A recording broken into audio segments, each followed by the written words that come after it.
most favorable month, Kartik, so loved by the devotees.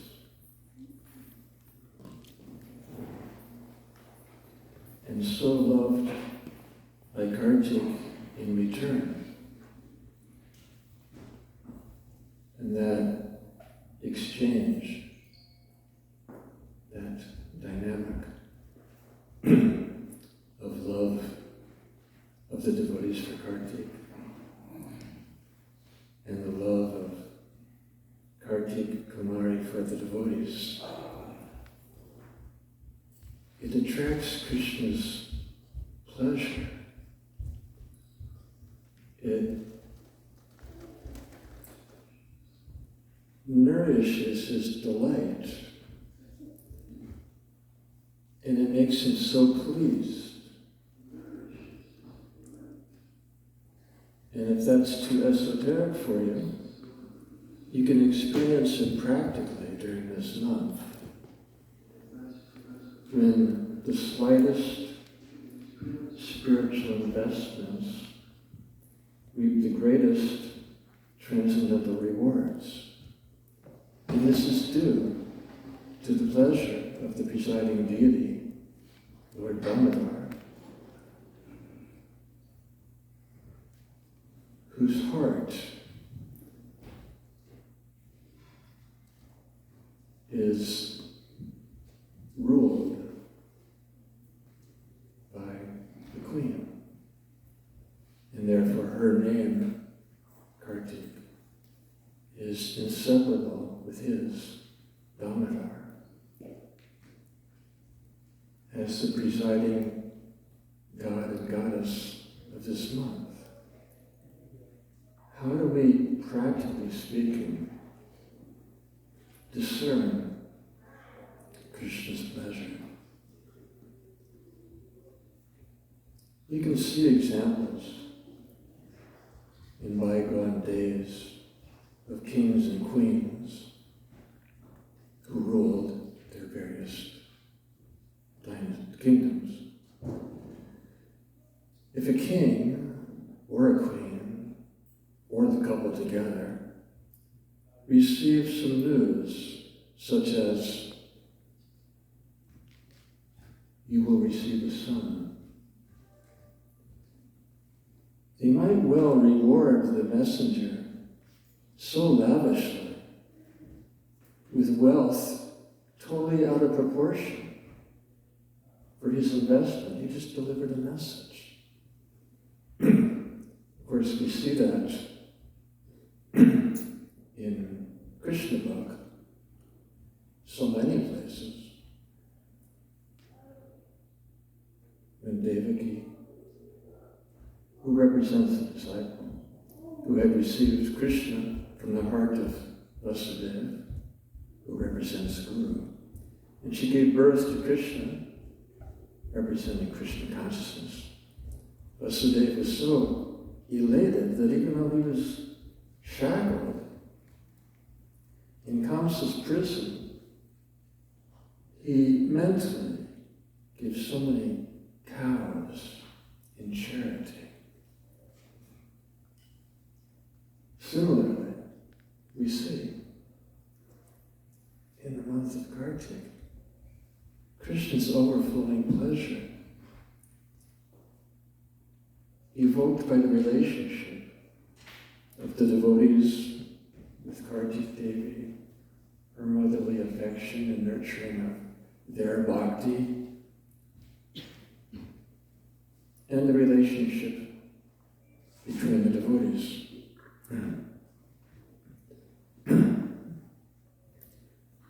Sri Damodar is the Lord of this month, whose heart is ruled by the Queen, Vrajeshwari, Queen of all transcendental potencies and energies, who will infuse us with great vigor in reciprocation to our services, our intentions, our vows, uttered in this most favorable month for devotional service. The prevailing Leela, immortalized in the diary, consisting of prayers of Satyavata Muni, is Damodara Leela.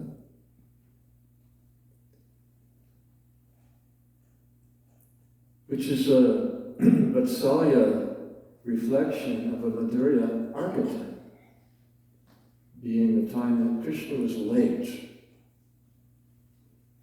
for a romantic rendezvous.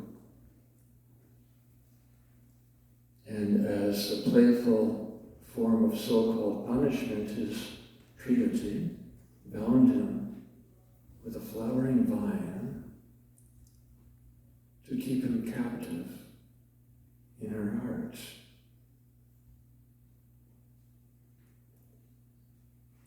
Celebration of this Leela helps keep our focus on the goal of this month, which is to bind Krishna in our hearts and keep us bound to his heart, just like he was bound to the grinding mortar.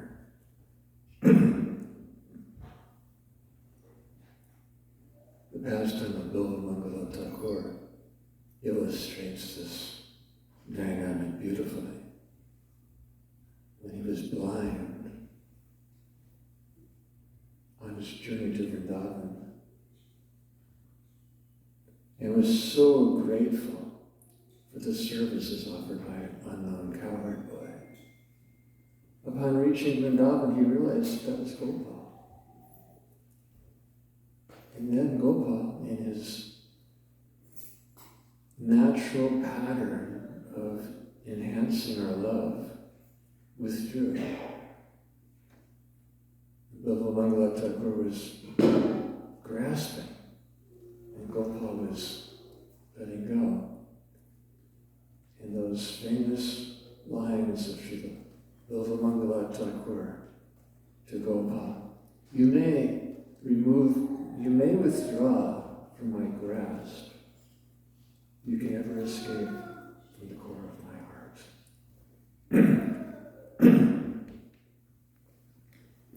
It's a time to focus,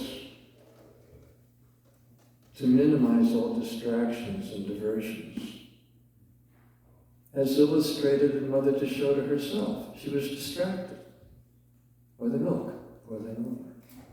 Even though that milk was exclusively her offering for Krishna's pleasure,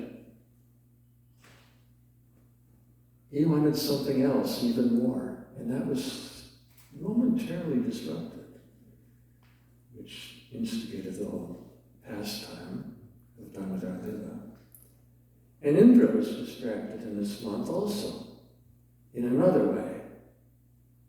He was distracted by his own ego. And Krishna used that for the betterment of mankind by the wonderful Leela of lifting Govardhan Hill.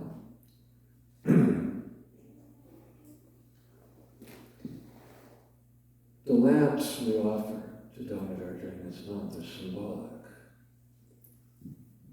of our desire to kindle the fire of devotion that may have grown dim over time and is most effectively rekindled in Kartik. And that lamp, it's a flame. And it paradoxically brings a cooling and soothing effect to the heart which has been scorched by the conflagration of samsara.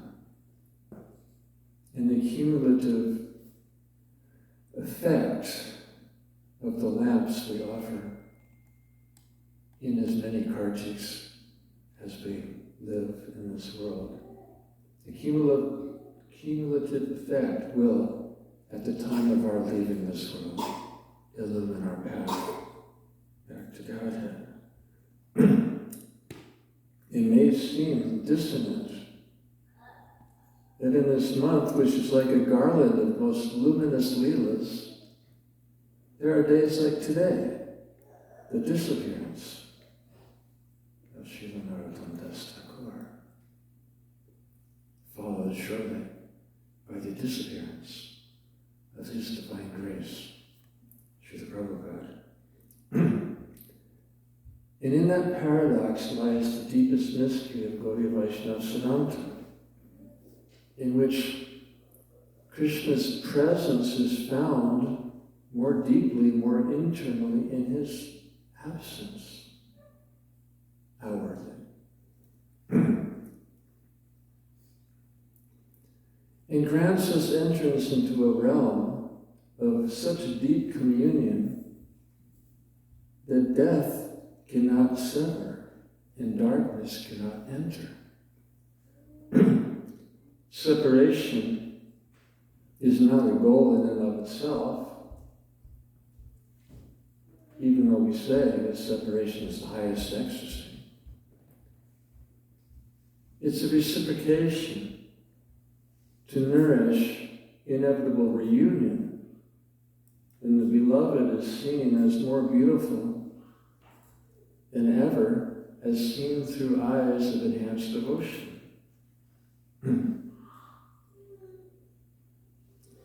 And thus the demeanor of Srila Narottam Das Thakur, whose, you could say, final pastimes we're observing today, his demeanor is described as a mixed state of divine bliss and deep separation. Bliss and divine lamentation, which you hear in his songs, especially the final one. Yanila prema dana karana prachor. Clearly. And in his own words. It was just after receiving news that his dear friend, Srinivasacharya, who was accompanied by his disciple, Srinivasa's disciple, Ramachandra Kaviraj, on his final pilgrimage to Vrindaban. Narottam Das Thakur was uneasy since the time the letter arrived, where Srinivasacharya was asking that his disciple, who was Narottam Das Thakur's best friend in a sense, that together, in their final days on this earth, that association was the means by which they relished Braj Ras, even while in Kechri Rama. That mood was inherited in a way from Narottam's Guru Maharaj, Lokanath Goswami, who was the first dispatched to Vrindavan, along with Bhugarva Goswami, by Mahaprabhu, to reveal the lost holy places, being Prema Manjari and Lila Manjari.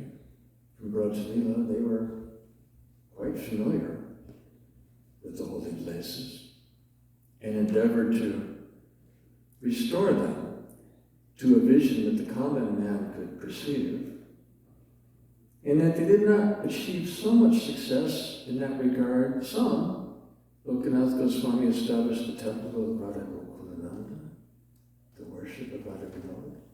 But one of his major achievements was giving initiation to Srila Narottam Das Thakur, which Lord Chaitanya prophesies would be amongst his prominent services in Vrindavan. As did he direct Narottam Das Thakur to take Diksha from Lokanath Goswami.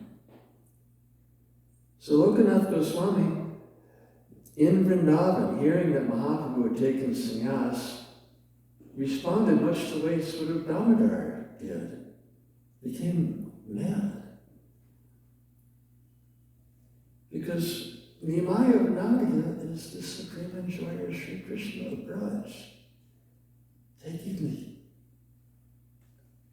the extreme vows of sannyas, self-abnegation, is not pleasing to his devotees. So, Lokanath Goswami left Vrindavan on a pilgrimage to Puri to see Lord Chaitanya, where he heard that Mahaprabhu was going to South India. He walked to South India, where he heard Mahaprabhu has returned to Puri. He walked back to Puri and heard that he's left for Vrindavan. He walked back to Vrindavan and heard that he's gone back to Puri. And was about to leave when Mahaprabhu appeared to him in a vision and said, "Don't waste time. It would agonize you anyway to see me as a sannyasi.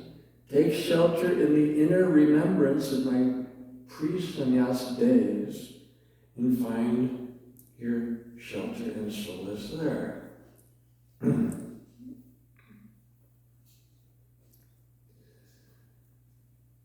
The relationship between appearance days, which are so sweet and delightful, and disappearance days of the acharyas and the deities, it's like the relationship in this world between dawn and dusk.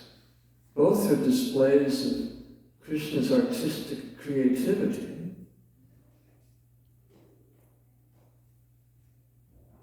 but the disappearance has a bittersweet flavor. Although it's more significant in the sense that with the disappearance we come to know of the achievements of those acharyas, which in the case of Srila Narottam Das Thakur, who is a legend in his own time,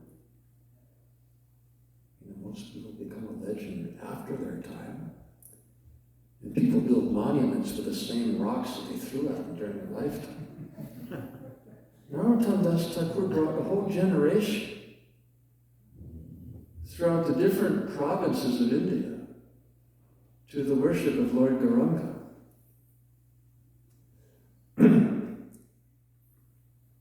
And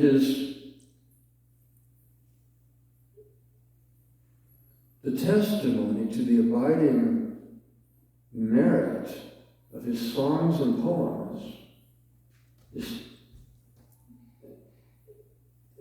established by Srila Prabhupada himself, who would so often quote Narottam Das Thakur, so delighted in singing his bhajans, which encapsulate the full gamut of Gaudiya Vaishnava tenets, from prayer to introspection, discipline, the agony of the soul in separation from the associates of the Lord, the guru-disciple relationship, humility, residence in Vrindavan, and reluctant to mention it because of its potential controversial nature, but Manjari Bhav, which doesn't need to be controversial because Srila Prabhupada made it very clear when asked about Siddha Swarup, our eternally perfected form, happened right here in Vrindavan, but he didn't actually answer the question here because he was making another point very dramatically clear. He responded in another way at another time and place by saying, don't worry about your Swarup, your eternally perfected form. When you're ready for that, I'll give it to you. And devotees who have faith in Srila Prabhupada are completely satisfied and content with that faith.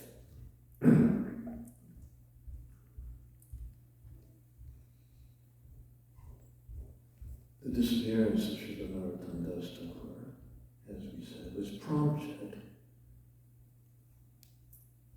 by His disciples didn't even want to read it to him. But Narottam could tell through the countenance on the face of Gangadharayan and others that there was some unbearable news they didn't have the heart to convey, and he understood.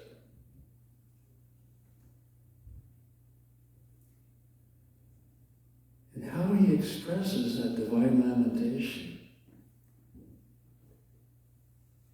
in the absence of Srinivasa and Ramachandra, which is the last series of events beginning with the disappearance of Lord Gauranga himself, right about the time that Narottam took birth in this world, followed by sort of Damodar, Ramanandarai, Gadadhar Pandits, the Goswamis, Lokanath Goswami, Narottam's beloved Guru Maharaj. But the final blow was hearing of the ascension of Srinivasacharya in Ramachandra Kaviraj. And in his lamentation he says, "What will I do? Enter into the fire, beat my head against the rocks, unable to tolerate the pangs of separation?" Srila Prabhupada said a similar thing, hearing of the departure of his own Guru Maharaj. He said it, his profound truths spoken concisely. "I cried in grief," which is an understatement for the nature of viraha, separation.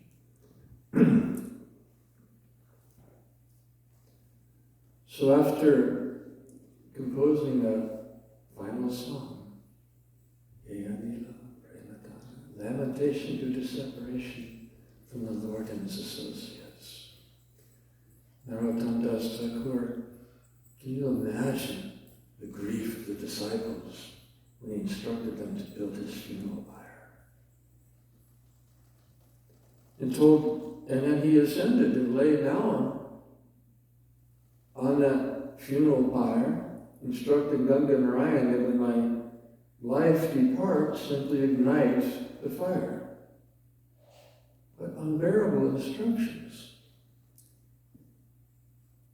reminiscent of the time that Lord Ramachandra gave a similar instruction to Lakshman regarding testing Sita Devi's chastity.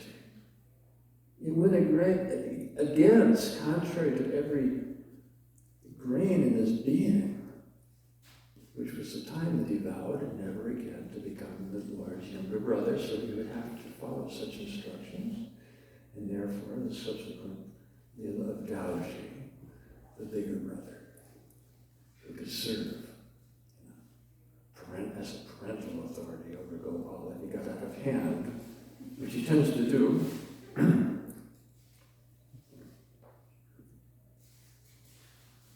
So,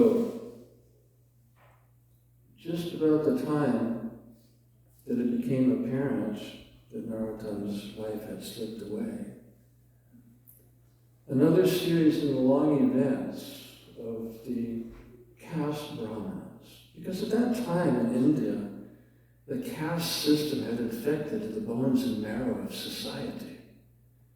And the caste Brahmanas were infuriated. The Narottam Das Thakur was a Kayashtan, which is like a hybrid between Kshatriya and Shudra, but they emphasized the Shudra part. But that's all by birth. Had no correlation with his character or qualities, but they used that as a criticism to protect their own false prestige as being born in Brahmin families. And they initiated a whole movement, soliciting the backing of kings and Digvijaya Pandits, all who surrendered to Narottam Das Thakur when they came to confront him and saw his divine qualities.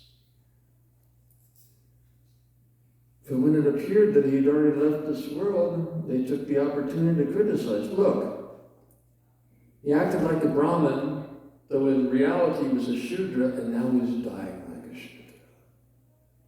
And that was unbearable to Ganga Narayan. not only for the very sacred principle of defending the dignity and sanctity of his Guru's movement, which is an obligation we all share, but I would like to emphasize, and I assume most of you have heard these past tense before, that you can appreciate from different perspectives. And I'd like to emphasize the compassion of a Vaishnava demonstrated in Ganganarayan, who prayed to his Guru, who was somewhere on the verge of departing and still lingering, touching his lotus feet and whispering into his ear, please come back and protect these critics from the path to hell that they're paving for themselves. And then Narottam sat up, and a golden Brahman thread mystically appeared, draped across his chest, glowing more effulgent as the sun, so shocking to those caste Brahmanas. He descended from the funeral pyre and interacted with them with such grace and kindness and compassion that they in turn begged to surrender at his lotus feet and become his disciples, which over some period of time they did. And that initiation of those former critics was celebrated by a festival, which culminated, in a sense, with part 2 of the disappearance of Srila Narottam Das Thakur, when the separation just grew unbearable in his heart. And he told Ganga Narayan and the others to accompany him to the Ganges, and they could discern from a solemn mood that this would be the end, although every end is in the beginning. Keep that perspective in sight as well. He entered the Ganges amidst a kirtan of separation, imminent separation, which is another form of ecstasy. And as they bathed him with Ganges water, his transcendental body melted into milk, mixed with the devotees' tears, merging with the Ganges water, which they collected and placed in samadhi near the house of Ganganarayan, where the deity of Lord Gauranga is still worshipped today. And that's his Dugdha Samadhi, the samadhi of that milk. While this Pushpa Samadhi is in Vrindaban. And the festivities continued at the house of Ganganarayan. Sankirtan festival just going on and on. The overlapping of festivities like the initiation of those critics as the disciples of Narottam Das Thakur, who surrendered him in humility and love, celebrated by the devotees. Narottam Das Thakur's disappearance, which brought devotees from all over Bengal, from Vrindaban, from South India, to come join in the kirtan, which went on and on and on, and in a manner reciprocal to the Khetri Mahotsav, where Lord Gauranga and his associates appeared when that kirtan reached the depths of separation, when suddenly the whole current of Kirtan Ras shifted from Viraha separation to Sambhog reunion, as Lord Gauranga with the Panchatattva and the other associates, Haridas Thakur, Sarup Damodar, they appeared in the kirtan and danced with their devotees. And who can describe the joy of Janavadevi and Virabhadra seeing their long gone Nitai dancing like a youth with them, not just before their eyes, actually interacting. And a similar reciprocal dynamic appeared during this kirtan when Narottam Das Thakur appeared before all the devotees to mitigate their separation before he disappeared again, which deepened the separation, and he reappeared and personally comforted and consoled each and all of the devotees to such a depth when he had disappeared for the final time in this series of events in his disappearance pastimes, as they were so fortified that they continued in separation. So,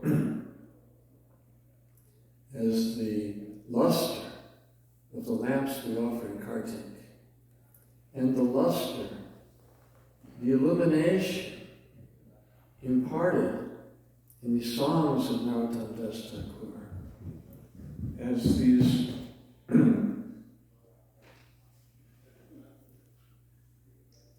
udipa, stimuli for ecstatic love, which are like the sun, which has what effect on the lotus, which is the heart? When the heart is closed because of fear, or resentment, or shame, or lust, or selfishness, or self-absorption, or whatever, when it's closed, it's hard. You know, a lotus flower, it's a flower, but when a lotus is in bud form, it's kind of hard compared to blossoming form. When the heart is closed, because the heart is a lotus, the Lord sits on that lotus, he's hiding within along with our own soul. When the heart is closed,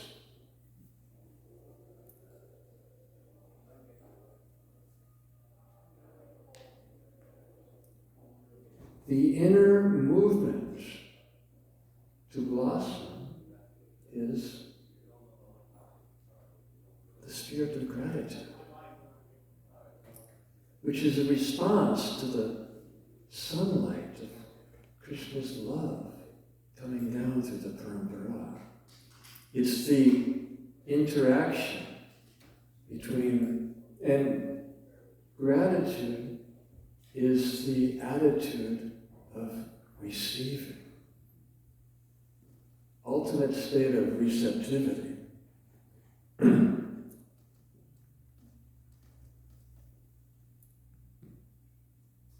In the interaction of those two dynamics.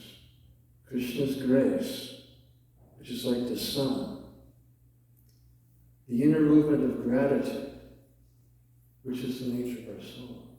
When the two interact, then the lotus blossoms. And the heart becomes soft and fragrant and beautiful.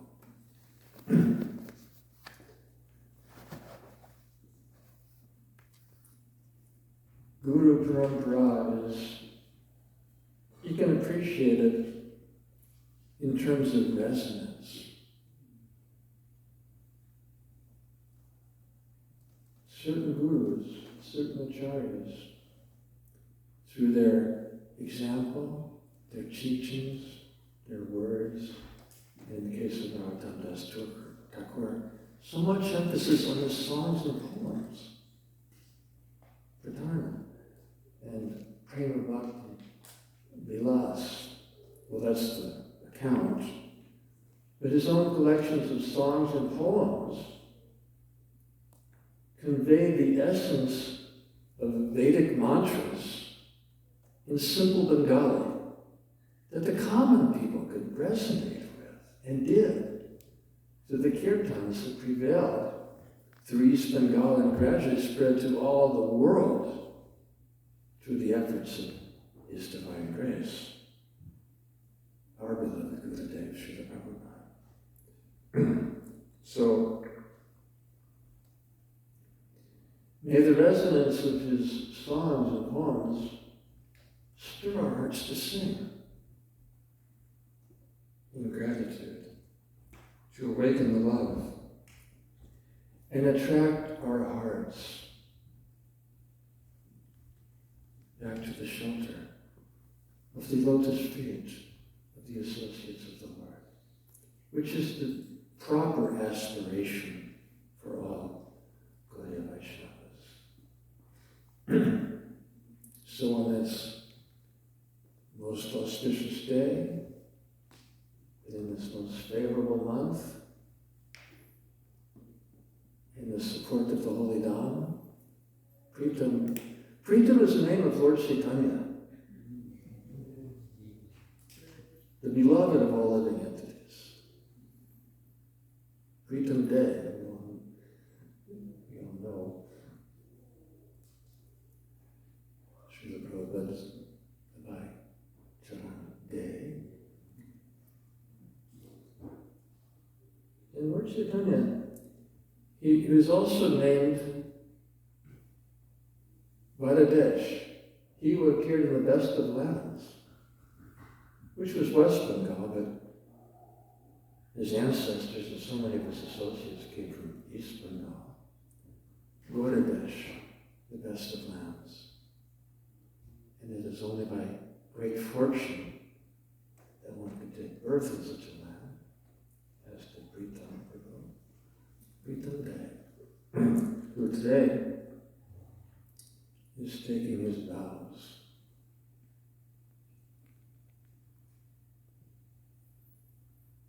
to the Parampara, vows of initiation, and all who are gathered to offer their prayers, support, and blessings to inspire and enthuse him on his path.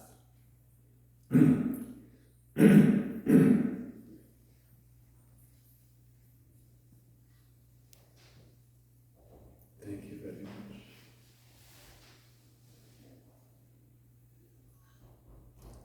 To begin now.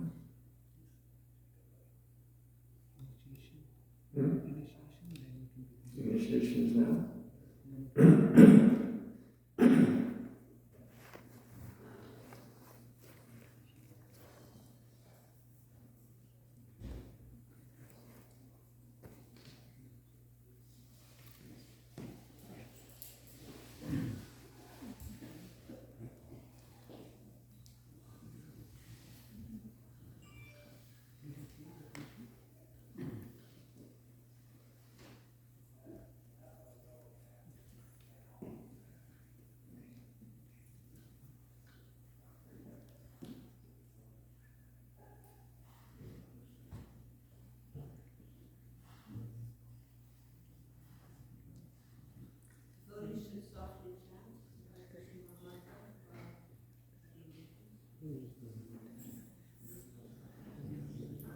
Hare Krishna, Hare Krishna, Krishna Hare Hare, Rama Rama, Hare Krishna, Krishna Hare Hare, Rama Rama, Hare Krishna, Krishna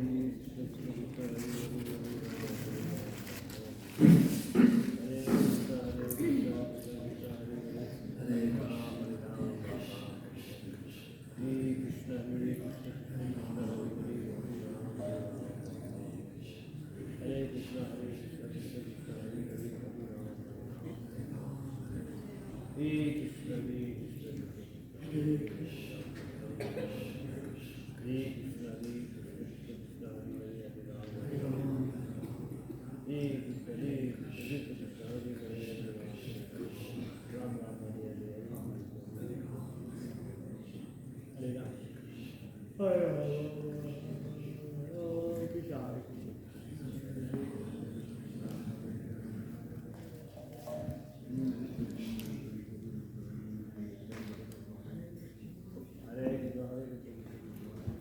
What are the regulative principles?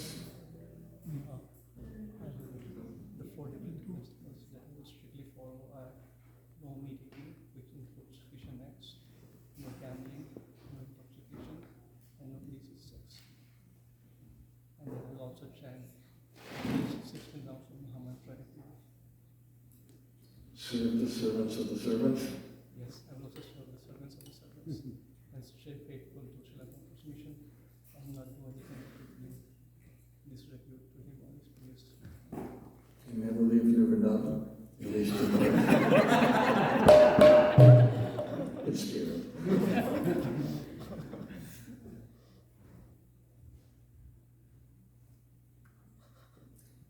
And in honor of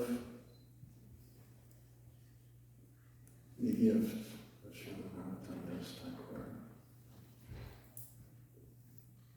in whom Lord Gauranga invested and entrusted his love.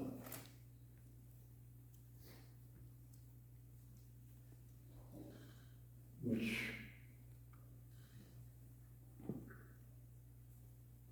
is that Gaur Premananda, the love of God, invested in the waters of Padma to be returned to Narottam Das Thakur, through whom that love of Lord Gauranga was cultivated, preserved, and broadcast to all the world by His Divine Grace Srila Prabhupada. As an abbreviation to that, your name will be Premananda Das.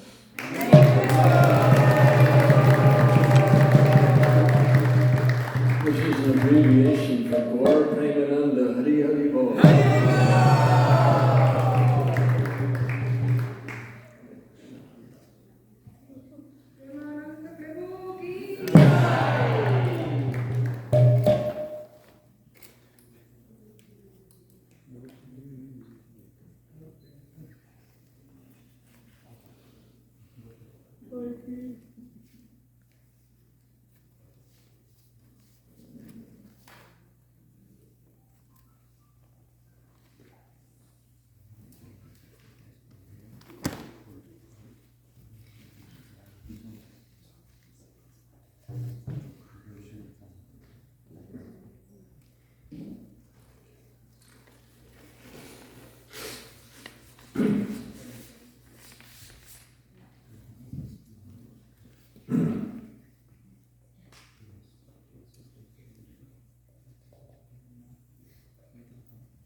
Krishna Krishna Hare Hare Hare Ram Hare Ram Ram Hare Hare Hare Krishna Krishna Krishna Hare Hare Hare Ram Hare Krishna Krishna Krishna Hare Ram Hare Krishna Krishna Krishna